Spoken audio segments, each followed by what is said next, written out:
Hi hello welcome to SS competitive hub అండి. ఈ వీడియోలో బయాలజీకి సంబంధించి సెమిస్టర్ 2లో భాగంగా కంటిన్యూషన్ చూద్దాము. 6th lesson. ఓకే, మొక్కలు జంతువుల యొక్క సంరక్షణ. ఆల్రెడీ సెమిస్టర్ 1 కంప్లీట్ అయిపోయింది. సెమిస్టర్ 2లో కూడా 5th లెసన్ కంప్లీట్ అయింది. ఇదైతే మనకు 6th లెసన్. ఇందులో చూసుకుంటే బిట్లు వచ్చేటువంటి అవకాశం ఉన్నటువంటి టాపిక్స్ మాత్రమే మనం ఇక్కడ ఎక్స్ప్లెయిన్ చేసుకుంటున్నాము. క్లాస్ వినండి, ప్లస్ బిట్స్ ఏ విధంగా వస్తాయి అనేది మీరు ఇక్కడ టెస్ట్ అనేటివి ప్రాక్టీస్ చేస్తే తెలుస్తుంది. 3rd నుంచి 8th వరకు సంబంధించి క్లాస్ వైజ్ మరియు అందులోనే మీకు ఇక్కడ లెసన్ వైజ్ టెస్ట్లు అనేటివి మీకు ఇక్కడ అప్లోడ్ చేయడం జరిగింది. First lesson, second lesson, 3rd lesson ఈ విధంగా లెసన్ వైజ్ ఉంటాయన్నమాట. టాపిక్ వైజ్ ఇస్తున్నారు కదా అందరు, ఇక్కడ మనకు లెసన్ వైజ్ అయితే ఎక్కడ ప్రొవైడ్ చేయట్లేదు కదా, ఇక్కడ మనకి లెసన్ వైజ్ ఉంది చూసుకోవచ్చు. 9th 10th లింక్ టాపిక్స్ ఉన్నాయి. సైకాలజీ, విద్యా దృక్పథాలు, methodology, current affairs, try methods కూడా మీకు ఇక్కడ అందుబాటులో ఉన్నాయి. ఏమైనా డౌట్స్ ఉంటే కనుక వీటి గురించి స్క్రీన్ మీద కనిపిస్తున్నటువంటి నెంబర్కి కాల్ చేయొచ్చు. ఇక్కడ మీకు 8th బయాలజీకి సంబంధించి ఆల్రెడీ అప్లోడ్ చేయడం జరిగింది. సో చూడండి, ప్రాక్టీస్ చేయండి. క్లాస్ వింటూనే ప్యారల్గా మీరు ఇక్కడ ప్రాక్టీస్ చేసుకోండి. అదేవిధంగా టెక్స్ట్ బుక్స్ చాలామంది లేవంటున్నారు, దొరకట్లేదు అంటున్నారు. సో ఇక్కడ మీకు క్విక్ రివిజన్కి యూజ్ అయ్యే విధంగా మనమే ఇక్కడ బిట్స్ టైప్లో ఉండేటువంటి ఏవైతే బిట్స్ అయితే అడుగుతారో వాటిని మాత్రమే మీకు ఇక్కడ మెన్షన్ చేయడం జరిగింది. 3rd నుంచి 8th వరకు సంబంధించి new plus world, 9th 10th world ఇక్కడ మీకు చూసుకోవచ్చు. 199 రూపీస్తోనే మీరు ఇక్కడ జిరాక్స్ కూడా చేయించుకోవచ్చు అండి. జిరాక్స్ చేయించుకొని మీరు చదువుకోవచ్చు. టెస్ట్ అనేటివి ప్యారలల్గా ప్రాక్టీస్ చేసుకుంటూ ఉన్నారంటే కనుక ఇన్ టైంలో సిలబస్ అంతా మీకు కంప్లీట్ అవుతుంది. చూడండి ఒకసారి, ఫ్రీ టెస్ట్లు కూడా ఉన్నాయి, రాయండి, నచ్చితేనే పర్చేజ్ చేసుకోండి. అదేవిధంగా 1 రూపీతో మీకు సైకాలజీ టెస్ట్ సిరీస్ అనేటివి అందుబాటులో ఉన్నాయి. 100+ టెస్ట్లు అనేటివి మీరు ఇక్కడ ప్రాక్టీస్ చేసుకోవచ్చు. ఓన్లీ ₹1 మాత్రమే. 6 months ఉంటుంది వ్యాలిడిటీ కూడా. చూడండి, బిట్ ఫార్మేషన్ ఏ విధంగా ఉండదో తెలుస్తుంది. దీని తర్వాత అయినా సరే మీరు 499 కోర్స్ అయినా పర్చేజ్ చేసుకోవచ్చు. నెక్స్ట్ చూద్దాం, క్లాస్లోకి వెళ్ళిపోదాం. నెక్స్ట్ మొక్కలు జంతువుల సంరక్షణ. ఇక్కడ మనకు జస్ట్ ఇచ్చారు, పిల్లవాళ్ళు టూర్కి వెళ్ళారు అన్నట్టుగా మనకి ఇక్కడ భరత్పూర్ పక్షుల సంరక్షణ కేంద్రాన్ని సందర్శించారంట. కొందరు కజిరంగా జాతీయ ఖడ్గముఖ ఉద్యానవనము, లోక్చావో వన్యప్రాణుల అభయ అరణ్యము, గ్రేట్ నికోబార్ జీవావరణ రిజర్వ్ మరియు టైగర్ రిజర్వ్ గురించి కొందరు విని ఉన్నారు. అక్కడ ఉన్నటువంటి పిల్లల్లో జస్ట్ మనం పేర్లోనే చూసుకుంటే సరిపోతుంది, ఏం అవసరం లేదు. నెక్స్ట్ చూద్దామండి, అటవీ నిర్మూలన, దాని కారణాలు. అటవీ నిర్మూలన అంటే ఏంటంటే అడవులను నరికి ఆ భూమిని ఇతర ప్రయోజనాల కోసం ఉపయోగించడాన్ని మనం ఏమంటామంటే అటవీ నిర్మూలన. అక్కడ ఉండేటువంటి అడవినంతా నిర్మూలించేశారు, వేరే ప్రయోజనాల కోసం వాడుతున్నారు, అటవీ నిర్మూలన అంటాం దాన్ని మనము. ఇక్కడ మనం చూసినట్టయితే వేటి కోసము ఇక్కడ అడవులు నరికేస్తున్నారు అంటే సాగు కోసం భూమిని సేకరించడం, వ్యవసాయం చేయడం కోసం అని చెప్పి ఇక్కడ భూమిని సేకరించుకోవడము, దాని ద్వారా అడవులు నరికేస్తున్నారు. భవనాలు మరియు ఫ్యాక్టరీస్ ఏమైనా కట్టుకోవడానికి వాటిని నరికేస్తున్నారు. కలపను గృహోపకరణాల తయారీకి లేదా ఇంధనంగా వాడడం కోసం, కలపను మనకి ఇక్కడ ఇంట్లో అవసరాల కోసం మరియు ఇంధనాల కోసం కూడా మనకి ఇక్కడ యూస్ చేసుకోవడానికి ఇక్కడ మనకి నరికేస్తున్నారు అడవుల్ని. కార్చిచ్చు, తీవ్రమైన కరువులు అటవీ నిర్మూలనకు కొన్ని సహజ కారణాలుగా చెప్పవచ్చు. అడవి నిర్మూలించబడడానికి సహజంగా ఇవంటే మన మానవ కార్యక్రమాలుగా చెప్పచ్చు. సహజ కారణాలుగా ఏమని చెప్తామంటే కార్చిచ్చు లేదా తీవ్రమైనటువంటి కరువుల వల్ల కూడా అడవి అనేది నిర్మూలించబడుతుంది. ఓకే, ఇవి మనకు సహజ కారణాలుగా చెప్పచ్చు. అడవి నిర్మూలనకు కింది వానిలో సహజ కారణాలు కానిది ఏదని అడుగుతారు. కార్చిచ్చు, తీవ్రమైనటువంటి కరువులు, ఓకే, భవనాలు, కర్మాగారాలు నిర్మించడము అని అడుగుతారు. చూసుకోవాలి, ఇది మనకు మానవ కార్యకలాపం వల్ల వస్తుంది. ఇది చేస్తేనే మనకు ఆదాయంగా అడవి నిర్మూలన అనేది అవుతుంది. ఇవన్నీ న్యాచురల్గా అయ్యేటువంటి, మానవుడి ప్రమేయం అనేది ఉండదు దాంట్లో. ఓకే, కార్చిచ్చు ఉంటుంది, కానీ కార్చిచ్చు అంటే ఎవరైనా ఆకతాయిలు అని మెన్షన్ చేస్తారనమాట. ఆకతాయిలు చిన్న అగ్గిపుల్లని గీసే కావడాలలో వేయడము, సో అలాంటివన్నీ మెన్షన్ చేశారంటే అలాంటిది మళ్ళీ ఏమవుతుందంటే మానవ కార్యకలాపం అవుతుంది. ఇక్కడైతే మనకు కార్చిచ్చు, తీవ్రమైన కరువులు అనేది మనకు సహజ కారకంగా చెప్పవచ్చు. అటవీ నిర్మూలన పరిణామాలు. అటవీని అలాగా నిర్మూలిస్తూ పోతూ ఉంటే, అడవులు నరికేసుకుంటూ పోతూ ఉంటే ఏమవుతుంది చూడండి. దీనివల్ల ఏమవుతుందంటే భూమిపైన ఉష్ణోగ్రతలు, కాలుష్య స్థాయి అనేది పెరిగిపోతూ ఉంటుంది. వాతావరణంలో కార్బన్ డైఆక్సైడ్ స్థాయిని కూడా పెంచేస్తుంది. భూగర్భ జలాలు ఏవైతే ఉన్నాయో అవి తగ్గుతాయి. ప్రకృతి యొక్క సమతుల్యత అనేది దెబ్బతింటుంది. క్రింది వానిలో అటవీ నిర్మూలన వల్ల పరిణామాలు ఏవి అని అడుగుతారు. అన్నీ ఇచ్చేసి అన్నీ సరైనవి అని ఇవ్వడము, ఒకటి తప్పుగా ఇచ్చి అట్లా కనుక్కోమండం కూడా చేస్తారు. సో చూసుకోవాలి. వాతావరణంలో కార్బన్ డైఆక్సైడ్ స్థాయిని పెంచేస్తుందండి. భూమిపైన ఉష్ణోగ్రతలు, కాలుష్య స్థాయి కూడా పెరగడం అనేది జరుగుతుంది. భూగర్భ జలాలు తగ్గిపోతాయి. ప్రకృతి సమతుల్యత అనేది దెబ్బతింటుంది. ఓకే, బ్యాలెన్సింగ్ అనేది దెబ్బతింటుంది అనమాట ప్రకృతిలో. అంతేకాకుండా వరదలు, కరువు వంటి ప్రకృతి వైపరీత్యాలు కూడా వచ్చే అవకాశం అయితే ఎక్కువగా ఉంటుంది. ఇక్కడ చూడండి, అడవి నిర్మూలన ఒకవైపు వర్షపాతాన్ని తగ్గిస్తుంది, మరోవైపు వరదలను కలిగిస్తుంది అని అంటున్నారు. ఎలాగా అని చెప్పి ఆలోచిస్తూ ఉన్నట్టుగా ఉంది. ఇక్కడ మనం చూద్దాము, వర్షపాతం తగ్గించడం ఎలా తగ్గిస్తుంది అంటే ఓకే, కిరణజన్య సంయోగ క్రియకు మొక్కలకు కార్బన్ డైఆక్సైడ్ అవసరమని మనకు గుర్తు తెలుసు, ముందు క్లాసెస్లో కూడా తెలుసుకున్నాము. తక్కువ చెట్లు ఉంటే ఏమవుతుంది, అవి తక్కువ కార్బన్ డైఆక్సైడ్ని ఉపయోగించుకుంటాయి. అంటే దాని ఫలితంగా ఏమవుతుంది, వాతావరణంలో కార్బన్ డైఆక్సైడ్ శాతం ఎక్కువైపోతుంది. ఎందుకంటే చెట్లు తక్కువ ఉన్నాయి, తక్కువగా వినియోగించుకున్నాయి కాబట్టి వాతావరణంలో కార్బన్ డైఆక్సైడ్ అనేది ఎక్కువగా అవుతుంది. కార్బన్ డైఆక్సైడ్ ఎక్కువగా పెరిగి భూమిపై పరావర్తనం చెందేటువంటి ఉష్ణ కిరణాలను అడ్డుకోవడం వల్ల మన భూమి అనేది వేడికి గురవుతుంది, భూతాపానికి కారణం అనేది అవుతుంది. భూమిపై పెరిగిన ఉష్ణోగ్రతలు జల చక్రానికి భంగం కలిగించి వర్షపాతాన్ని తగ్గించేస్తాయి అన్నమాట. ఇది కరువులకు కారణం అనేది అవ్వచ్చు. ఈ విధంగా వర్షాన్ని తగ్గించడం అనేది జరుగుతుంది. పైన చెప్పుకున్నట్టు మనము వర్షాన్ని తగ్గిస్తుంది అంటున్నాం, ఒకవైపు మళ్ళీ వరదలను కూడా క్రియేట్ చేస్తుంది అని అంటున్నాం కదా, ఎలాగా అని ఇప్పుడైతే చూసుకున్నాం. కార్బన్ డైఆక్సైడ్ వల్ల ఎలాగా వర్షపాతం తగ్గిపోతుంది అనేది, వరదలు ఏ విధంగా వస్తాయి అని చూసినట్టయితే అటవీ నిర్మూలన నేల లక్షణాలలో మార్పుకు దారితీసేటువంటి ప్రధాన కారణంగా చెప్పవచ్చు. మొక్కలు నాటడము, వృక్ష సంపద వల్ల నేల భౌతిక లక్షణాలు ప్రభావితం అవుతాయి. చెట్లు అనేటివి ఏమి చేస్తాయంటే నేల క్రమంగా తగ్గిపోవడాన్ని, అంటే మనకి ఇక్కడ క్షయం చెందడాన్ని తగ్గిస్తాయండి. అది ఏ విధంగా మనం 7th కూడా చూసుకున్నామని చెప్పి ఇచ్చారు. ఇక్కడ చెట్లు మనకి నేల క్రమక్షయాన్ని తగ్గించడానికి హెల్ప్ అవుతుంది. తక్కువ చెట్లు ఎక్కువ నేల కోతకు దారితీయడం అనేది జరిగింది. ఓకే, మట్టి యొక్క పై పొర ఏం చేస్తుందంటే అంత తొలగిపోతుంది, కింద ఉన్నటువంటి ఆ రాతి పొరలు ఏమవుతాయంటే పైకి వచ్చేస్తాయి అనమాట. అక్కడ ఎలాంటి హ్యూమస్ అనేది ఉండదు. ఓకే, తక్కువ హ్యూమస్ ఉంటుంది, మట్టిలో ఉంటుంది. మట్టి కింద ఉన్నటువంటి రాతి పొర అంతా పైకి వస్తుందంటే మళ్ళీ ఏమవుతుంది, హ్యూమస్ అంతా మనకు తగ్గిపోతుంది, తక్కువ సారవంతంగా ఉంటుంది. అది మనకి ఇక్కడ సారవంతమైనటువంటి భూమి ఈ విధంగా కొట్టుకొని పోయేసి ఈ పైనకి రాతి పొరలు అనేటివి మనకు పైకి ఏర్పడ్డాన్ని మనం ఏమంటామంటే ఈ క్రమంగా మనకు ఎడారులకు దారితీయడం అనేది జరుగుతుంది. దీన్నే మనము ఎడారీకరణం అంటాం. అక్కడ ఎలాంటి చెట్లు కూడా పండించలేమన్నమాట. ఇలాగా ఎడారీకరణం అనేది అవుతుంది. అడవులను నరికివేయడం వల్ల ఏమవుతుందంటే నేలకు నీటిని నిల్వ చేసేటువంటి సామర్థ్యం తగ్గిపోతుంది. మామూలుగా నేల మీద నీళ్లు వేస్తూనే ఏమవుతుంది, నేలలు నింకిపోతాయి అన్నమాట, లోపల భూగర్భ జలంలోకి వెళ్ళిపోతూ ఉంటాయి. కానీ అడవులు నరికివేయడం వల్ల ఏమవుతుందంటే అలాగ నిల్వ చేసుకునేటువంటి సామర్థ్యం తగ్గిపోతుంది. నేల ఉపరితలం నుంచి భూమిలోకి నీటి కదలిక, అంటే నీరు ఇంకేది అనేటువంటి రేట్ అనేది తగ్గిపోతుంది అనమాట. నీరు ఇంకేటువంటి రేటు తగ్గిపోతుంది. కాబట్టి ఏమవుతుంది, నీళ్ళంతా పైనే నిలిచిపోతూ ఉంటాయి. అలా నిలిచిపోవడం వల్ల వచ్చేటువంటి నీళ్ళన్నీ అలా స్పీడప్ అవి వరదలు అనేటివి రావడం అనేది జరుగుతుంది. అటవీ నిర్మూలన కారణంగా నేలలోని పోషకాలు, నేల స్వరూపము మొదలైనటువంటి నేల యొక్క ఇతర లక్షణాలు కూడా మారడం అనేది జరుగుతుంది. ఈ అటవీని నిర్మూలించడం వల్ల నేలలో పోషకాలు, నేల స్వరూపము మొదలైనటువంటి నేల యొక్క ఇతర లక్షణాలు కూడా మనకు మార్పు చెందుతూ ఉంటాయి. అడవులు నిర్మించడం వల్ల చాలా డిసడ్వాంటేజెస్ ఉన్నాయని చెప్పచ్చు. మనం అడవుల నుంచి అనేక ఉత్పత్తులను పొందుతున్నామండి, అది కూడా మనం చూసుకున్నాం ప్రీవియస్ క్లాస్లో. నెక్స్ట్ చూసినట్టయితే అడవి వన్యప్రాణుల యొక్క సంరక్షణ.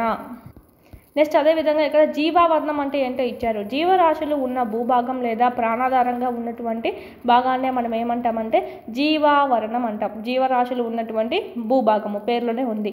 ప్రాణాధారంగా ఉన్నటువంటి భాగము అంటే మనం ఇక్కడ జీవిస్తున్నాం కదా, మనం ఇక్కడ మనుగడ సాధిస్తూ, సో మనకి ఇక్కడ ఇది జీవావరణం అనేది అవుతుంది. భూమిపై ఉన్న వివిధ రకాల జీవులు, వాటి పరస్పర సంబంధాలు, పర్యావరణంతో వాటి సంబంధాన్ని జీవ వైవిధ్యం అనేది సూచిస్తుంది. వివిధ రకాల జీవులు వాటి పరస్పర సంబంధాలతో జీవించడాన్ని మనం ఏమంటామంటే పర్యావరణంతో జీవ వైవిధ్యం అని చెప్పి అంటాము. నెక్స్ట్ ఇక్కడ మనం చూసినట్టయితే పంచమర్హి జీవావరణ రిజర్వ్ గురించి ఇచ్చారు. ఇక్కడ కనిపించేటువంటి మొక్కలు, జంతువులు చూసినట్టయితే ఎగువ హిమాలయ శిఖరాలు, ఓకే, హిమాలయ శిఖరాలు ఏవైతే ఉన్నాయో ఎగువ ఉన్నటువంటి హిమాలయ శిఖరాలు దిగువ పశ్చిమ కనుమలు చెందినటువంటి వాటిని పోలి ఉంటాయని చెప్పి మనకి ఇక్కడ చెప్తున్నారు. మోస్ట్ ఇంపార్టెంట్ పంచమర్హి జీవావరణ రిజర్వులో మనం చూసినట్టయితే ఇక్కడ కనిపించేటువంటి మొక్కలు, జంతువులు క్రింది వేటి వాటిని పోలి ఉంటుంది అని ఇస్తారు, చూసుకోవాలి. ఎగువ హిమాలయ శిఖరాలను, దిగువ పశ్చిమ కనుమలకు చెందినటువంటి వాటిని పోలి ఉంటాయి. ఇక్కడ రివర్స్ ఇస్తారనమాట, దిగువ హిమాలయ శిఖరాలను ఎగువ పశ్చిమ కనుమలు అని ఇస్తారు. సో చూసుకోవాలి. ఈ విధంగా డయాగ్రామ్ వేసుకోండి, గుర్తుంటుంది. ఈ పశ్చిమ కనుమ ఉద్యానవనములు, దిగువ అంటే ఈ పక్క దిగువ అని చెప్పి గుర్తుపెట్టుకోండి. ఎగువ హిమాలయ శిఖరాలు అంటే సపోజ్ మీరు ఇక్కడ హిమాలయాలు వేసుకోండి, ఎగువ అంటే పైన ఇట్లా గీత గీసుకోండి, మీకు ఇక్కడ హింట్ అన్నమాట, గుర్తొచ్చేస్తుంది. ఎగ్జామ్స్ మనకు అడిగినా కూడా ఏది ఎగువ ఏది దిగువ అనేది మనం ఇక్కడ మెన్షన్ చేశారనేది కూడా గుర్తుపెట్టుకోవచ్చు. నెక్స్ట్ ఈ పంచమర్హి జీవవన రిజర్వ్ ఎక్కడ ఉంది అంటే మధ్యప్రదేశ్లో ఉందండి. ఓకే, మధ్యప్రదేశ్. నెక్స్ట్ చూద్దాము. వృక్షజాలాన్ని, జంతుజాలాన్ని, వాటి ఆవాసాలను రక్షించడానికి వన్యప్రాణుల అభయారణ్యాలు, జాతీయ ఉద్యానవనాలు, జీవావరణ రిజర్వులు వంటి రక్షిత ప్రాంతాలు అనేటివి ఏర్పాటు చేయబడ్డాయి. మొక్కలు నాటడము, వ్యవసాయము, పశువులు మేపడము, చెట్లను నరికేయడము, వేటాడడము, జంతువుల్ని వాటిని హింసించడము ఇక్కడ నిషేధించబడ్డాయి అన్నమాట. ఓకే, వీటిని రక్షించడమే ఎయిమ్గా ఇక్కడ మనకి ఇవన్నీ కాపాడబడుతూ ఉంటాయి. వన్యప్రాణుల అభయారణ్యం చూసినట్టయితే జంతువులకు వాటి ఆవాసాలకు ఎలాంటి భంగం కలగకుండా రక్షించేటువంటి ప్రదేశాలని మనం ఇక్కడ వన్యప్రాణుల అభయారణ్యం. ఇక చూడండి, వన్యప్రాణులకి అభయం అనేది ఇస్తున్నాం అనమాట, ఎలాంటి భంగం కలగదు నీకు అని చెప్పి అభయం ఇవ్వడం. సో భంగం కలగకుండా రక్షించేటువంటి ప్రదేశాలు ఏవి? అభయారణ్యం. ఓకే, భంగము భయ. ఓకే, ఇది మనకి హింట్ చూడండి, గుర్తుపెట్టుకోవచ్చు. జాతీయ ఉద్యానవనం చూడండి, ఇలా కూడా అడుగుతారండి. ఇక్కడ మనకు సేమ్ డెఫినేషన్ ఇచ్చేసి క్రింది వాటిలో దేనిది ఇది అని అడుగుతారు. వన్యప్రాణుల అభయారణ్యమా, జాతీయ ఉద్యానవనమా, జీవవన రిజర్వ్ కిందికి వస్తుందా అని సో చూసుకోవాలి. వన్యప్రాణులు స్వేచ్ఛగా జీవిస్తూ అక్కడి ఆవాసాలను, సహజ వనరులను వినియోగించుకునే సహజమైనటువంటి రిజర్వ్ ప్రాంతమే ఏది అంటే జాతీయ ఉద్యానవనము. ఓకే, నెక్స్ట్ జీవావరణ రిజర్వ్. వన్యప్రాణులు, వృక్ష జంతు వనరులు ఆ ప్రాంతంలో నివసిస్తున్నటువంటి గిరిజన సాంప్రదాయ జీవన పరిరక్షణ కోసం ఏర్పాటు చేయబడినటువంటి విశాల ప్రాంతంలో కూడినటువంటి రక్షిత ప్రాంతమే జీవావరణ రిజర్వ్. ఇక్కడ గిరిజన ప్రజలు కూడా నివసిస్తూ ఉంటారనమాట. వాళ్ళు ఎక్కువగా అడవిని కాపాడుతూ ఉంటారు. ఇక్కడ వాళ్ళకు అనుమతి అనేది ఉంటుంది అక్కడ నివసించడానికి. ఇక్కడ గిరిజన సాంప్రదాయ వ్యక్తులు ఎవరైతే ఉన్నారో వాళ్ళు జీవనం కొనసాగించవచ్చు. సో జీవావరణ. సో ఈ విధంగా మనకి గుర్తుపెట్టుకోవచ్చు అనమాట. చూసుకోవాలి, మూడిటికి డిఫరెన్స్ అనేది ఉంది. జంతువులకు వాటి ఆవాసాలకు ఎలాంటి భంగం కలగకుండా రక్షించే ప్రదేశాలనే మనం ఇక్కడ వన్యప్రాణుల అభయారణ్యం అంటాము. వన్యప్రాణులు స్వేచ్ఛగా జీవిస్తూ ఆవాసాలను, అక్కడ ఉన్నటువంటి సహజ వనరులను వినియోగించుకునేటువంటి సహజమైనటువంటి రిజర్వ్ ప్రాంతమే ఏంటంటే జాతీయ ఉద్యానవనము. జీవావరణ రిజర్వ్స్ ఎలా ఉంటాయంటే వన్యప్రాణులు, వృక్ష జంతు వనరులు ఆ ప్రాంతం నివసిస్తున్నటువంటి గిరిజన సాంప్రదాయ జీవన పరిరక్షణ కోసం ఏర్పాటు చేయబడినటువంటి విశాల ప్రాంతంలో కూడినటువంటి రక్షిత ప్రాంతమే మనము జీవావరణ రిజర్వ్గా చెప్పుకోవచ్చు. ఇక్కడ గిరిజన సాంప్రదాయ ప్రజలు కూడా మనకి ఇక్కడ అనుమతి అనేది ఉంటుంది. ఇది మనకు జీవావరణ రిజర్వ్. నెక్స్ట్ చూసినట్టయితే జీవావరణ రిజర్వులు. జీవ వైవిధ్య పరిరక్షణకు ఉద్దేశించినటువంటి ప్రాంతాలే ఏమంటామంటే మనము జీవావరణ రిజర్వులు అని చెప్పి చెప్పుకోవచ్చు. మోస్ట్ ఇంపార్టెంట్, జీవ వైవిధ్య పరిరక్షణకు ఉద్దేశించిన ప్రాంతాలు ఏవి అని అడుగుతారు. కింది వాణిలో జీవావరణ రిజర్వుల, వన్యప్రాణుల అభయారణ్యాలు అని అడుగుతారు. చూసుకోవాలి, జీవ వైవిధ్య పరిరక్షణకు ఉద్దేశించబడినటువంటి ప్రాంతాలు ఏవి అంటే జీవావరణ రిజర్వులు. జీవ వైవిధ్యం రక్షించడానికి అంటే జీవావరణలోనే కదా జీవులు అనేది నివసిస్తారు. సో ఆ విధంగా మీకు హింట్ లింకప్ చేసుకోవచ్చు. జీవ వైవిధ్యం అంటే ఏంటి? సాధారణంగా ఒక ప్రాంతంలో కనిపించే వివిధ రకాలైనటువంటి మొక్కలు, జంతువులు, సూక్ష్మజీవులు వీటిని మనం ఏమంటామంటే జీవ వైవిధ్యం అని చెప్పి అంటాం. ఒక రకమే జీవించవు, వివిధ రకాలుగా జీవిస్తాయి. వివిధ రకాలైనటువంటి మొక్కలు, వివిధ రకాల జంతువులు, వివిధ రకాలైనటువంటి సూక్ష్మజీవులు నివసిస్తాయి. అంటే ఇక్కడ మనకు జీవులలో వైవిధ్యం కనిపిస్తుంది. దీనినే మనం ఏమంటామంటే జీవ వైవిధ్యం అని అంటాం అన్నమాట. జీవావరణ రిజర్వ్ ఆ ప్రాంతం యొక్క జీవ వైవిధ్య నిర్వహణ, సంస్కృతిని కాపాడడానికి హెల్ప్ చేస్తాయండి. జీవావరణ రిజర్వ్లో ఇతర రక్షిత ప్రాంతాలు కూడా ఉండవచ్చు. ఎగ్జాంపుల్ చూసినట్టయితే పంచమర్హి జీవావరణ రిజర్వ్లో చూసినట్టయితే సాత్పురా అనేది ఏది? జాతీయ ఉద్యానవనమా, వన్యప్రాణుల అభయారణ్యమా అని అడుగుతారు. చూసుకోవాలి, సాత్పురా అనేది జాతీయ ఉద్యానవనం.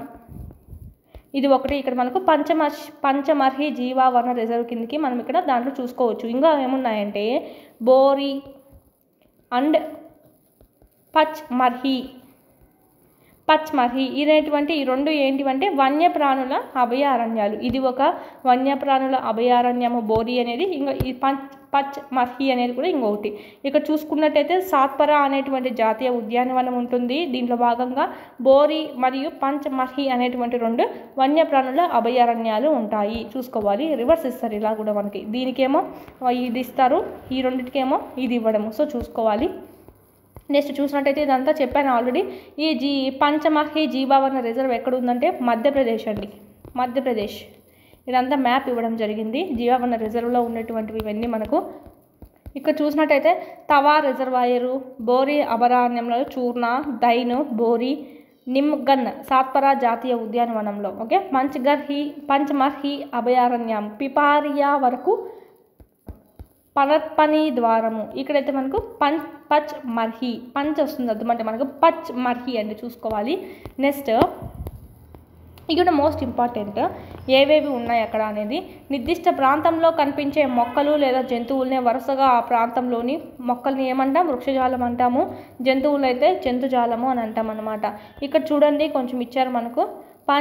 పంచమర్హిలో ఉండేటువంటి జీవావరణ రిజర్వులో జంతుజాలానికి ఉదాహరణగా మనకి ఇవి ఇచ్చారు. అంటే ఇక్కడ మనకి ఇచ్చినటువంటివి ఏవంటే ఇవన్నీ వృక్షజాలు, ఇక్కడ నుంచి జంతుజాలు. ఆసియా జింక, నీలి ఎద్దు, మొరిగే జింక, మచ్చల దుప్పి, దీన్ని మనం చీతలు అంటాం, చిరుతపులి, అక్కడి అడవి కుక్క, తోడేలు, ఇవన్నీ మనకు జంతుజాలంగా చెప్పుకోవచ్చు. అదే వృక్షజాలం చూసినట్టయితే సాలు, టేకు, మామిడి, నేరేడు, సిల్వర్ ఫెర్నులు, అర్జున వృక్షం, ఇలాంటివన్నీ మనకు ఇక్కడ పచ్మర్హి జీవావరణ రిజర్వ్లో చూస్తాము ఈ వృక్షజాలాన్ని. మోస్ట్ ఇంపార్టెంట్ క్రింది వాటిలో దీనికి సంబంధించి కానిది ఏదని అడుగుతారు, వృక్షజాలము లేదా జంతుజాలాన్ని ఇచ్చేసి. ఓకే, సాలు, టేకు, మామిడి, నేరేడు, సిల్వర్ ఫెర్న్లు, అర్జున వృక్షం అనేది మనకి ఇక్కడ కనిపిస్తాయి. జంతుజాలం చూసినట్టయితే ఆసియా జింక, దీన్ని చింకారా అని కూడా ఇస్తారండి, నీలి ఎద్దు, మొరిగే జింక, మచ్చల దుప్పి ఇచ్చారు, మచ్చల దుప్పి, చిరుతపులి, అడవి కుక్క, తోడేలు. ఇక్కడ మనకి ఇచ్చారు అడవి కుక్క, మచ్చల దుప్పి, తోడేలు, చిరుతపులి, ఫెర్న్ అంటే ఇదే అండి ఫెర్న్, నేరేడు చెట్టు. నెక్స్ట్ చూద్దాం ఎండమిక్ జాతులు. ఎండమిక్ జాతులు చూసినట్టయితే ఎండమిక్ జాతులు అంటే ఏంటంటే ఒక నిర్దిష్ట ప్రాంతంలో ప్రత్యేకంగా కనిపిస్తూ ఉంటాయి. మొక్కలైతేనేమి జంతువులైతేనేమి అవి ఓన్లీ ఆ ప్రాంతంలోనే నిర్దిష్టంగా పెరుగుతాయి అన్నమాట. ఎందుకంటే అక్కడ వాతావరణము పరిస్థితులు దానికి అనుకూలంగా ఉంటాయి. ఓకే, ఇవి అలాగా మనకి సహజంగా మరెక్కడ కనిపించవు అలాంటివన్నీ. ఒక నిర్దిష్ట రకపు జంతువులు లేదా మొక్కలు ఒక మండలం లేదా ఒక రాష్ట్రం లేదా ఒక దేశానికి మాత్రమే పరిమితం ఉంటే వాటిని మనం ఎండమిక్గా ఉన్నాయి అని చెప్పవచ్చు. వీటినే మనం ఏమంటామంటే ఎండమిక్ జాతులు అని అంటాం అనమాట. నెక్స్ట్ ఇక్కడ చూసినట్టయితే పెద్ద ఉడతని ఇక్కడ మనకి ఎగ్జాంపుల్గా ఇవ్వడం జరిగింది. దానికి మెత్తటి పొడవైన తోక అనేది ఉంటుందంట. ఈ ఉడతనే ఏమంటామంటే పెద్ద ఉడత అంటాం, మరియు జైంట్ స్క్వైరల్ అని చెప్పి కూడా అంటాం అనమాట. జైంట్ స్క్వైరల్ పెద్ద ఉడత. అదేవిధంగా పచ్మర్హి జీవావరణ రిజర్వ్ ప్రాంతంలో ఉన్నటువంటి ఎండమిక్ జాతులు అనేది ఇచ్చారు. ఇక్కడ ఎండమిక్ వృక్ష జాతులు చెందింది చూసినట్టయితే సాలు, అడవి మామిడి చూసుకోవాలి. రెండే ఇచ్చారు, సో చూసుకోవాలి. మోస్ట్ ఇంపార్టెంట్ సాలు, అడవి మామిడి పచ్మర్హి జీవావరణ రిజర్వ్ ప్రాంతంలో ఉండేటువంటి ఎండమిక్ వృక్ష జాతులకి ఉదాహరణ. అదేవిధంగా జంతుజాలానికి ఉదాహరణ చూసినట్టయితే ఎండమిక్ జంతుజాలానికి ఉదాహరణగా అడవి దున్న, భారతదేశపు పెద్ద ఉడత, అదే మనం చెప్పుకున్నాం ఇప్పుడు, ఇండియన్ జైంట్ స్క్వైరల్, ఎగిరే ఉడత, ఈ మూడు మాత్రమే. వృక్షజాతులు అయితే సాలు, అడవి మామిడి. జంతుజాలం అయితే అడవి దున్న, భారతదేశపు పెద్ద ఉడత, ఎగిరే ఉడత. ఓకే, ఈ భారతదేశపు పెద్ద ఉడతనే ఏమంటామంటే ఇండియన్ జైంట్ స్క్వైరల్ అని కూడా అంటాం. మోస్ట్ ఇంపార్టెంట్ చూసుకోవాలి. నెక్స్ట్ జాతి అంటే ఏంటి అంటే అంతర సంతానోత్పత్తి సామర్థ్యం కలిగినటువంటి జనాభా సమూహాన్ని ఏమంటామంటే జాతి అంటాం. అంటే అవి ఆ జాతికి సంబంధించిన వాటితోనే మనకి ఇక్కడ సంపర్కం అనేది చేస్తాయన్నమాట. ప్రత్యుత్పత్తి అనేది జరపగలుగుతాయి. ఒక జాతికి చెందిన జీవులు తమ స్వంత జీవులతో మాత్రమే ఫలవంతమైనటువంటి సంతానాన్ని ఉత్పత్తి చేయగలవు, వేరే జాతి జీవులతో చేయలేవు. ఒక జాతి జీవులు ఉమ్మడి లక్షణాలను కలిగి ఉండడం అనేది జరుగుతుంది. వాటిని మనం జాతి అంటాం. మానవ జాతి, మానవులతోనే మనకి ఇక్కడ ప్రత్యుత్పత్తి జరపగలుగుతారు. సో ఈ విధంగా మనకి. నెక్స్ట్ వన్యప్రాణుల అభయారణ్యాలు చూసినట్టయితే రిజర్వ్ అడవుల మాదిరితే అడవి జంతువులకు రక్షణ, అనువైన జీవన పరిస్థితులను అందజేస్తాయి. ఇవి వన్యప్రాణుల అభయారణ్యంలో నివసించే ప్రజలు తమ పశువులను మేపడము, ఔషధ మొక్కలు, కట్టెలు సేకరించడం వంటి కొన్ని కార్యకలాపాలను చేసుకోవడానికి అనుమతించబడతారని కూడా అతనికి వారు చెప్పడం అనేది జరిగింది. ఇదంతా లెసన్, ఒక సంభాషణ లాగా మనకి ఇక్కడ మన క్వశ్చన్ ఏ విధంగా వస్తుందంటే క్రింది ఏ అడవులలో మనకి ఇక్కడ అంటే ఏ రక్షిత ప్రాంతాలలో ఇక్కడ పశువుల్ని మేపడము, ఔషధ మొక్కలు, కట్టెలు సేకరించడము, లాంటి కార్యకలాపాలు అనుమతించబడతాయి అనేస్తారు. చూసుకోవాలి, వన్యప్రాణుల అభయారణ్యాల్లో మనకు అనుమతించబడడం అనేది జరుగుతుందన్నమాట.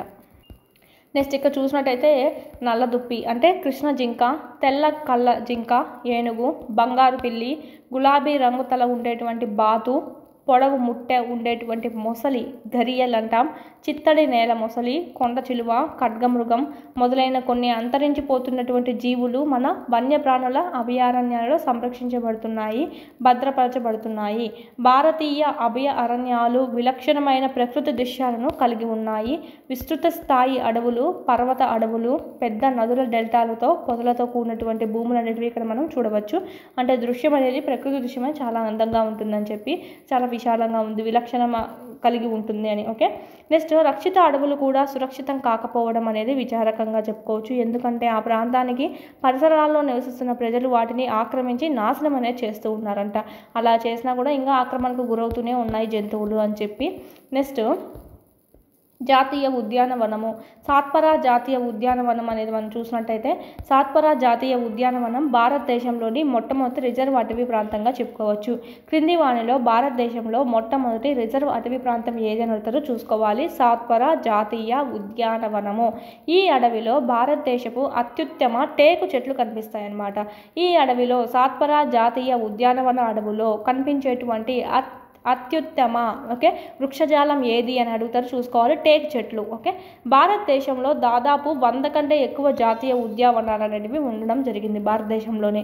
నెక్స్ట్ సాత్పురా జాతీయ ఉద్యానవనం లోపల రాక్ షెల్టర్స్ అనేటివి ఉన్నాయి. శిలా ఆవాసాలు అని అంటాము. ఇవి కనిపిస్తాయన్నమాట.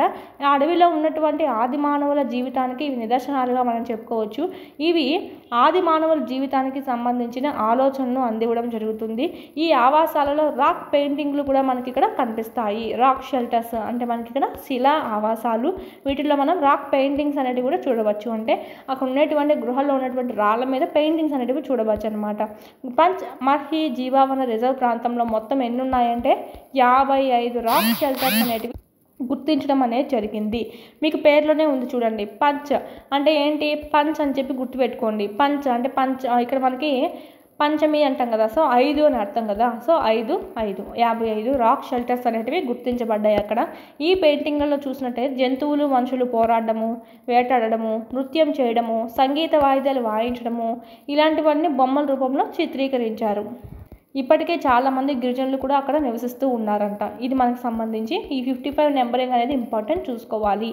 నెక్స్ట్ చూసినట్టయితే సాత్పురా టైగర్ రిజర్వ్ ఇచ్చారు. ఓకే, దేశంలోని పులులను రక్షించేందుకు ప్రభుత్వం చేత ప్రాజెక్ట్ టైగర్ అనేది స్టార్ట్ చేయబడింది, అందరికీ తెలిసిందే.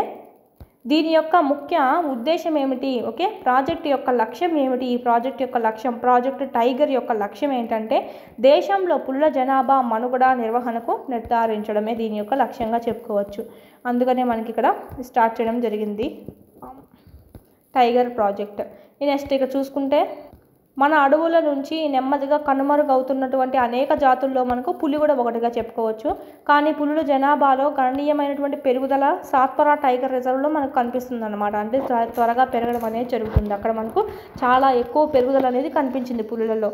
నెక్స్ట్ కనుక ఈ రిజర్వ్ ఒక విధంగా ప్రత్యేకమైనది కానీ చెప్పుకోవచ్చు. ఇంకా అంటే చాలా పులులు ఉన్నాయి అక్కడ అని చెప్పి. ఒకానొకప్పుడు సింహాలు, ఏనుగులు, అడవి గేదెలు మరియు బరాసింగ అంటే చిత్తడి జింక అంట. ఇక్కడ మనకు ఇచ్చారు చూడండి, చిత్తడి జింక అంట. ఓకే, ఇది వంటి జంతువులు కూడా సాత్పురా జాతీయ ఉద్యానవనంలో కనిపించేవి. ఏ జంతువుల సంఖ్య ఒక స్థాయి వరకు తగ్గిపోయి అంతరించిపోయే స్థాయికి చేరుకుంటాయో, అంటే క్రమంగా వాటి సంఖ్య తగ్గిపోతూ ఉంటుంది కదా, అలా తగ్గిపోయే స్థాయికి చేరుకుంటూ ఉంటాయో ఆ జంతువులనే మనం ఏమంటామంటే అంతరించిపోయే జంతువులు అంటాం, లేదా ఆపదలో ఉన్న జంతువులు, లేదా ఆపదలో ఉన్నటువంటి జాతులు అని అంటాం అన్నమాట. ఇది మనం చూసినట్టయితే ఎగ్జాంపుల్ చూసుకున్నట్టయితే రాకాసి బలులు, డైనోసరస్ అంటాం కదా, పూర్వకాలంలో చాలా కాలం క్రితం ఉన్నాయి, తర్వాత అంతరించిపోయాయని చెప్పి మనం వింటూనే ఉన్నాం, చాలా సినిమాస్లో కూడా చూస్తూనే ఉన్నాం అనమాట. నెక్స్ట్ ఇది మొక్కలను, జంతువులను రక్షించటకు అన్ని జాతీయ ఉద్యానవనాలలో కఠినమైన నియమాలు అనేటివి విధించబడతాయండి. జంతువుల్ని మేపడము, ఓకే, జంతువులు మేపడము, హింసించడము, వేటాడడము, పట్టుకోవడము, కట్టెలు, ఔషధ ముక్కలను మొదలైన వాటిని సేకరించడము లాంటి మానవ కార్యకలాపాలు అన్నీ ఇక్కడ అనుమతించబడవు. క్రింది వాటిలో ఎక్కడ ఈ జంతువులు మేపడము ఇవన్నీ అనుమతించబడవు అంటే జాతీయ ఉద్యానవనాలు మోస్ట్ ఇంపార్టెంట్. అదే వన్యప్రాణుల అక్కడ చెప్పుకున్నాం మనము, అక్కడ ఏమవుతుంది అనుమతి అనేది ఉంటుంది కొంతమందికి. ఓకే, ఇక్కడైతే మనకు అసలు అనుమతి అనేది ఉండదు, అనుమతించబడవు జాతీయ ఉద్యానవనాలు. ఈ జాతీయ లెవెల్లో ఉంది కదా, సో మనకి అనుమతి లేదు అని చెప్పి గుర్తుపెట్టుకోండి. నెక్స్ట్ పాములు, కప్పలు, బలులు, గబ్బిలాలు, గుడ్లగొబ్బలు పర్యావరణ వ్యవస్థలో వాటి ప్రాముఖ్యతను గుర్తించి కూడా చాలామంది వాటిని చంపేస్తూ ఉన్నారు. వాటిని చంపడం వల్ల మనకు చాలా హాని కలుగుతుంది.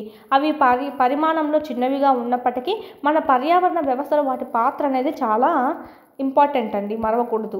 ఎందుకంటే మనం ఇక్కడ చూసుకున్నాం ఆహార గొలుసు, ఆహార జాలకం అనేది చూసుకున్నాము ప్రీవియస్ క్లాస్లో 6th క్లాస్లో.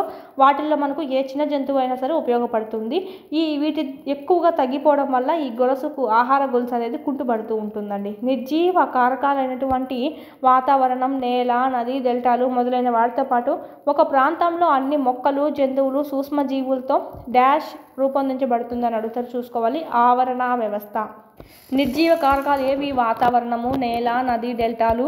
వీటితో పాటు జీవాంశాలు ఏంటివి? సజీవ అంశాలు, మొక్కలు, జంతువులు, సూక్ష్మజీవులతో సహా ఏర్పడింది ఏంటంటే మన యొక్క ఆవరణ వ్యవస్థ.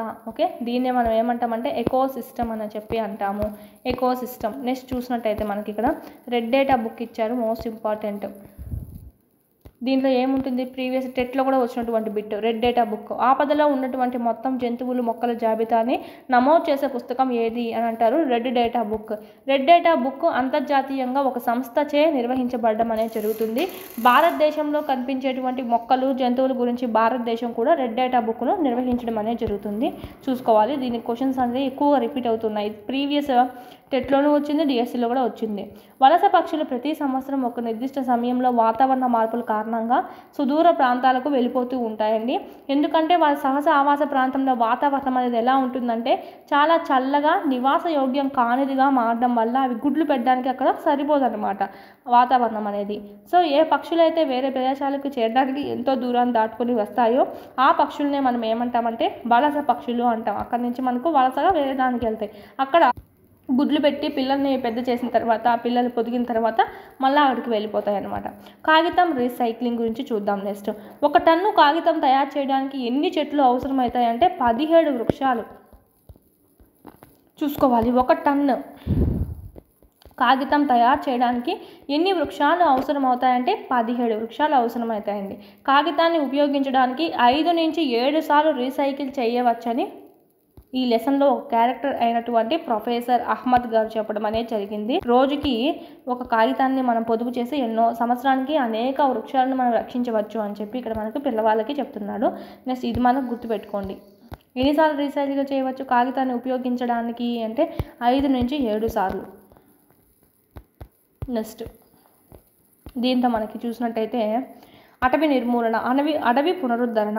అటవీ నిర్మూలనకు సమాధానం ఏంటి అంటే అటవీని నిర్మూలించకుండా ఉండాలి అంటే ఏం చేయాలి అంటే అడవుల పునరుద్ధరణ. ఓకే, అంటే అడవులను తిరిగి పెంచడము, అంతే కదా.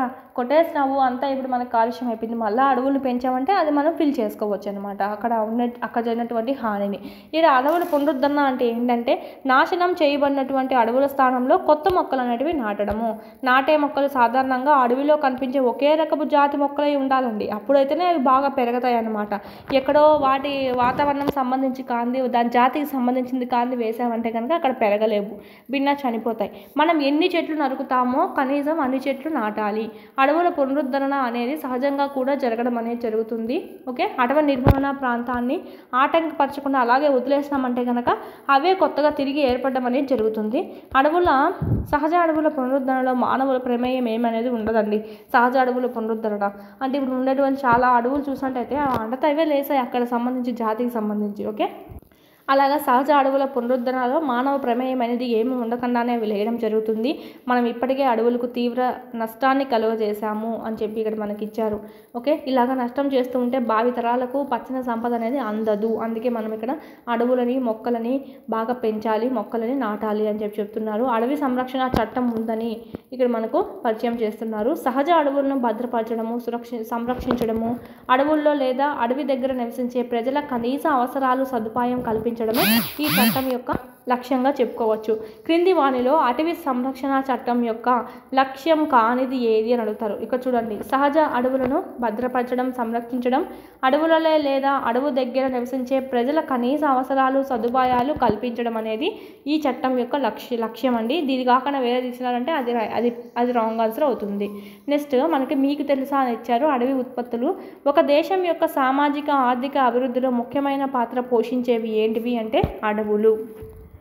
అలాగే అడవులను ఏమంటాం, భూమి యొక్క ఊపిరితిత్తులు అని కూడా అంటామండి. ఓకే, వాయువును ఫిల్టర్ చేస్తుంది కదా, కార్బన్ డైఆక్సైడ్ని తీసుకొని మనకు ఆక్సిజన్ని రిలీజ్ చేస్తాయి. కాబట్టి అడవుల నుంచి అనేక రకాల ఉత్పత్తులు అనేటివి మనకు లభిస్తూ ఉన్నాయి. వాటిలో కొన్ని చూసినట్టయితే కలప, ఓకే, వంట చెరుకు, గంధపు చెక్క, చింతపండు, వెదురు,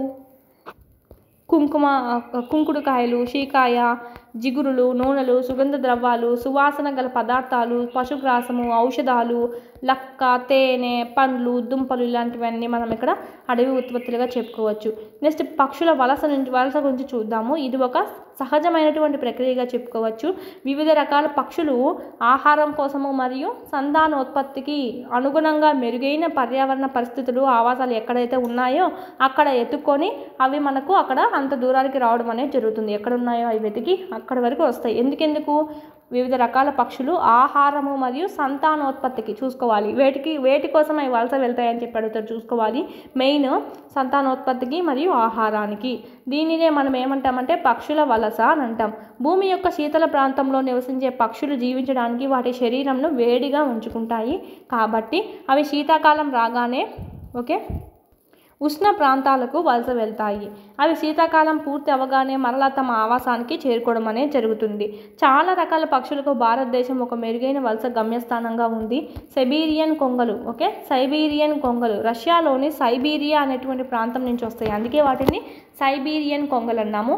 ఇది మనకు రష్యాలో ఉంది. రష్యాలో నుంచి చూడండి ఎంత దూరం నుంచి వస్తున్నాయో. రష్యా నుంచి రాజస్థాన్లోని భరత్పూర్ ఎక్కడుంది, రాజస్థాన్ చూసుకోవాలి. ఓకే, నెక్స్ట్ ఇంకోటి ఏంటంటే సుల్తాన్పూర్ ప్రాంతాలకు. సుల్తాన్పూర్ ఎక్కడుంది, హర్యానాలోని సుల్తాన్పూర్ ప్రాంతాలకి వలస వస్తాయండి. సైబీరియన్ కొంగలు రష్యాలోని సైబీరియా నుంచి క్రింది ఏ ప్రాంతాలకు వలస వస్తాయని ఇస్తారు. భరత్పూర్, సుల్తానాపూర్. భరత్పూర్ కలిగినటువంటి స్టేట్ ఏది, రాజస్థాన్. ఇది సుల్తాన్పూర్ అయితే హర్యానా. పక్షులు ఉన్నత ఎత్తులో ఎగిరేటప్పుడు వాటి రెక్కల కండరాల నుంచి ఉత్పన్నమయ్యేటువంటి వేడితో పక్షి అక్కడ ఉన్నటువంటి ఆ చల్లని పరిస్థితిని తట్టుకుంటూ ఉంటుందన్నమాట. పైన చాలా చల్లగా ఉంటుంది కదా, రెక్కలు ఆడేటప్పుడు దాని కండరాల నుంచి వేడి అనేది ఉత్పత్తి అవుతుంది. దాని ద్వారా అది అక్కడ ఉంటుంది. కొన్ని వలస పక్షులు వాటి ఆవాసాలలో విపరీత వాతావరణ పరిస్థితులను తప్పించుకోవడానికి 15,000 కిలోమీటర్లు దూరం వరకు కూడా ప్రయాణిస్తాయంట. పక్షులు దిశను కనుక్కోవడానికి ఏ దిశ ఏది అని చెప్పి కనుక్కోవడానికి అయస్కాంత క్షేత్రాన్ని ఉపయోగించుకుంటాయి పక్షులు. ఓకే, ఇది మనకు ఇచ్చినటువంటిది చూసుకోవాలి. నెక్స్ట్ మనం చూసినట్టయితే క్విక్ రివిజన్ కింద జీవ వైవిధ్యం అంటే ఏంటి చూద్దాం. ఒక నిర్దిష్ట ప్రాంతంలో రకరకాల జీవులు జీవిస్తూ ఉంటాయి, అంటే జీవులలో వైవిధ్యము అని. ఓకే, దీన్ని మనము జీవ వైవిధ్యం అంటాం. ఎండమిక్ జాతులు అంటే ఏంటంటే ఒక నిర్దిష్ట ప్రాంతంలో మాత్రమే కనిపిస్తాయి, అవి ఎక్కడ నివసించలేవు, ఆ ప్రాంతానికి మాత్రమే అవి ప్రత్యేకమైనట్టుగా ఉంటాయి అన్నమాట. కంగారో ఇలాంటివన్నీ ఉన్నాయి కదా. నెక్స్ట్ ఏ జీవులైతే అంతరించిపోయే ప్రమాదంలో ఉన్నాయో వాటిని ఏమంటామంటే అంతరించిపోతున్న జాతులు లేదా ఆపదలో ఉన్నటువంటి జాతులు అని అంటాం. అంతరించిపోతున్న జాతుల జాబితా ఏ బుక్లో మనకు ఉంటుంది, ఏ బుక్లో నమోదు చేస్తారు అంటే రెడ్ డేటా బుక్. ఒక జాతి దాని స్వంత ఆవాసాల నుంచి ఇతర ఆవాసాలకు ఒక నిర్దిష్ట ఉద్దేశం కొరకు అంటే సంతానోత్పత్తి కోసం ప్రతి సంవత్సరం నిర్దిష్ట కాలంలో వెళ్ళేటువంటి దృగ్విషయాన్ని మనము వలసపోవడం అని అంటాం. మనకు ఆప్షన్లో ఆహారం ఉన్నా కూడా ఆహారం కూడా పెట్టచ్చు. సంతానోత్పత్తి మరియు ఆహారం మన పైన ఇచ్చారు కదా, ఆహారం అని కూడా ఇచ్చారు. సో అది కూడా రైటే అవుతుంది. జంతువులు వాటి సహజ ఆవాసాలలో రక్షించబడే ప్రదేశాన్ని డాష్ అంటారు. జంతువులు వాటి సహజ ఆవాసాలలో రక్షించబడే ప్రదేశాన్ని డాష్ అంటారు. రక్షిత ప్రాంతాలు. ఒక నిర్దిష్ట ప్రాంతంలో మాత్రమే కనిపించే జాతులు ఎండమిక్ జాతులు. వలస పక్షులు సుదూర ప్రాంతాలకు డాష్ మార్పుల వల్ల వలసపోతాయి. ఆప్షన్స్ బట్టి ఆహారము మరియు మెయిన్ సంతానోత్పత్తికి. నెక్స్ట్ క్వశ్చన్ చూద్దాం. నెక్స్ట్ ఏమైనా ఇచ్చారేమో. ఇది మాత్రం ప్రతి లెసన్కి ఇచ్చుండాలి ఇలాగ ఈసారి కొత్తగా. ఓకే, చూసుకోవాలి. అంతరించిపోవడానికి దగ్గరగా ఉన్న జాతుల్ని ఏమంటారు? ఇక్కడ చూడండి, ఆపదలో ఇచ్చారు కాబట్టి మనకు ఆపదలో ఉన్న జాతులు ఈజ్ ద రైట్ ఆన్సర్. ఆపదలో ఉన్న జాతుల సమాచారాన్ని కలిగి ఉండే పుస్తకము రెడ్ డేటా బుక్. అడవుల నిర్మూలన ఫలితం. అడవుల్ని అలాగ కొట్టేసుకుంటూ వెళ్ళిపోతూ ఉంటే ఏమవుతుంది? అక్కడ చెట్లు లేకుండా పైనంతా రాతి నేల వచ్చేస్తుందని చెప్పాం కదా, అడవి సారం లేకుండా. సో ఎడారులు, ఇక్కడ ఏ అని ఇచ్చారు, సో ఎడారులు. అదృశ్యమైనటువంటి జీవజాతులు అంటే అంతరించిపోతున్నటువంటి జాతులు. ఒక ప్రత్యేక ఆవాసంలో మాత్రమే ఉండే జీవజాతులు ఎండమిక్. ఒక ప్రాంతంలో ఉండే వివిధ రకాల మొక్కలు, జంతువులు, సూక్ష్మజీవుల్ని ఏమంటామంటే జీవ వైవిధ్యం. జీవ వైవిధ్యం. ఓకే, ఇది మనకు సంబంధించి లెసన్తో. నెక్స్ట్ ఇది కూడా చూసుకోవాలి. ప్రపంచంలో అడవి, ఓకే, ప్రపంచంలోని అడవి పులులండి. ప్రపంచంలోని అడవి పులులలో సగానికి పైగా ఎక్కడ ఉన్నాయంటే భారతదేశంలోనే ఉన్నాయి. 65% ఆసియా ఏనుగులు. ఓకే, ఆసియా ఏనుగులు. 85% గొప్ప ఒక కొమ్ము కలిగినటువంటి ఖడ్గమృగాలు. ఓకే, నెక్స్ట్ 100% ఆసియా సింహాలు. 100% ఆసియా సింహాలు అంటే 100% మనకి ఇక్కడనే ఉంటాయి, ఎక్కడ దొరకవనే. ఓకే, ఎక్కువగా మనకి 100% అంటే మొత్తం ఇక్కడే ఎక్కువగా ఉన్నాయి. 65% ఎక్కడ ఉన్నాయి? ఆసియా ఏనుగులు. ఇక్కడ చూడండి, ఆసియా అన్నారు కదా, సియా 6 అని గుర్తొస్తుంది కదా, 6. ఓకే, మళ్ళీ ఇక్కడ మనకి షేప్ కూడా ఎలా ఉంది? 5 మాత్రం ఉంది. సో 65 ఇలా గుర్తుపెట్టుకోండి. గొప్ప కొమ్ము తిరిగినటువంటి ఖడ్గమృగాలు. చూడండి, ఖడ్గమృగం ఈ విధంగా ఎలా రాసాం? ఈ విధంగా 8 అనేది కూడా మనకు కొంచెం షేప్తో కొంచెం లింకప్ అవుతుంది. సో 85%. ఇంకా ఆసియా సింహాలంటే 100% ఇక్కడే ఉన్నాయి. ఓకే, నెక్స్ట్ ప్రపంచంలోని 12 స్థూల జీవావరణ దేశాల జాబితాలో భారతదేశం ఎన్నో స్థానంలో ఉంది? 6వ స్థానంలో ఉంది. ఓకే, 12 స్థూల జీవావరణ దేశాల స్థానంలో 12నే స్థూలంగా ఉందనుకోండి. దీన్ని సూక్ష్మంగా రాయాలంటే ఏం చేస్తావు? హాఫ్ చేస్తానని గుర్తుపెట్టుకోండి. ఓకే, 12లో హాఫ్ ఎంత? 6. ఈ విధంగా భారతదేశం స్థానము 6th స్థానంలో ఉంది.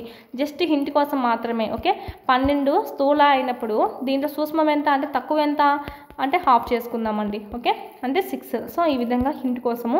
ఇది ప్రపంచంలోని 34 జీవ వైవిధ్య హాట్స్పాట్లలో 2టిని కలిగి ఉందంట. ఆ 2 ఏంటివి అంటే మోస్ట్ ఇంపార్టెంట్ తూర్పు హిమాలయాలు.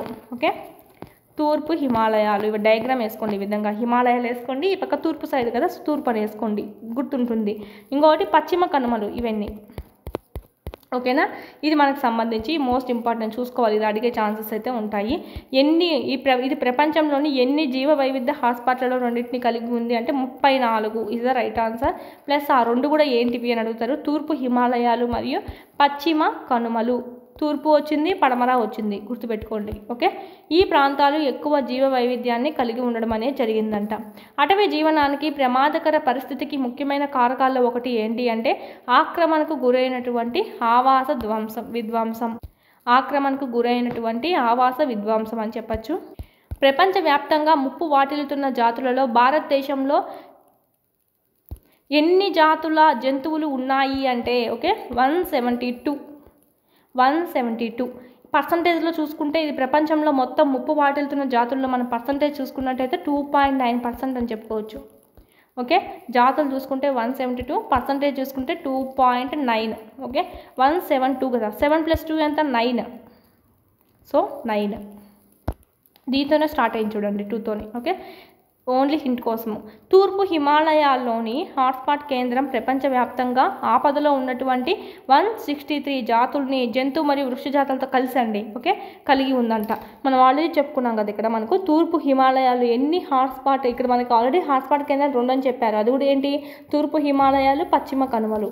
ఈ తూర్పు హిమాలయాల్లో చూసుకుంటే దాదాపు 163 జాతులు అంట. ఓన్లీ జంతువులే కాదు, వృక్షాలతో కలిపి ఓకే. బెంగాల్ ఫాక్స్, మార్బుల్డ్ పిల్లి, ఆసియా సింహం, భారతీయ జాతి, ఆసియా అడవి గాడిద, భారతీయ ఖడ్గమృగం, గౌర్, ఆసియా అడవి నీటి దున్న వంటి ప్రపంచవ్యాప్త జంతువుల్లో ఆసియా ఖండంలోనే అరుదైనటువంటి కొన్ని జంతువులు భారతదేశం అనేది కలిగి ఉంది. బెంగాల్ ఫాక్స్, బెంగాల్ రాష్ట్రం మన భారతదేశంలోనే కదా ఉంది, ఆ విధంగా గుర్తుపెట్టుకోండి. మార్బుల్డ్ పిల్లి, మన ఆసియా సింహం పేరులోనే మనకు ఆసియా ఉంది. భారతీయ ఏనుగు, భారతదేశం కూడా ఆసియాలోనే ఉంది. ఆసియా అడవి గాడిద, ఆసియా ఓకే. భారతీయ ఖడ్గమృగం, ఇది కూడా మనకి ఇచ్చినారు ఓకే. గౌరీదేవిని ఎక్కువగా పూజించేది ఎవరు, మన భారతదేశం వాళ్ళు ఎక్కువగా పూజిస్తూ ఉంటారు శక్తి దేవతని ఓకే. ఆ విధంగా అయినా గుర్తుపెట్టుకోవచ్చు. ఆసియా అడవి నీటి దున్న ఓకే. ఇవన్నీ మనకు ఆసియా ఖండంలో అరుదైనటువంటి కొన్ని జంతువులుగా చెప్పుకోవచ్చండి మన భారతదేశం కలిగి ఉంది. ఇది మనకు సంబంధించి ఇది మోస్ట్ ఇంపార్టెంట్ చూసుకోవాలి, నెంబరింగ్ అనేది చూసుకోవాలి. 65% ఆసియా ఏనుగులు, 85% ఒక కొమ్ము కలిగినటువంటి ఖడ్గమృగాలు, 100% ఆసియా సింహాలు. ప్రపంచంలో 12 స్థూల జీవావరణ దేశాల జాబితాలో 6వ స్థానంలో ఉంది భారతదేశం అనేది. 34 జీవ వైవిధ్య హాట్స్పాట్లలో రెండింటిని ఇక్కడ మనం చూసినట్టయితే తూర్పు హిమాలయాలు, పశ్చిమ కనుమలు అనేటివి మన భారతదేశంలో కలిగి ఉన్నాము. ఈ తూర్పు హిమాలయాల్లోనూ మనకు చూసినట్టయితే ఎన్ని అంటే 163 జాతులు అండి.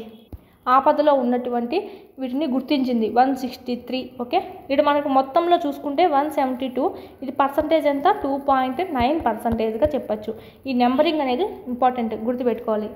ఇక్కడ కూడా చూడండి ఒక లాజిక్, 172, 7 + 2 ఎంత 9, 2తోనే స్టార్ట్ అయింది 2.9 ఓకే.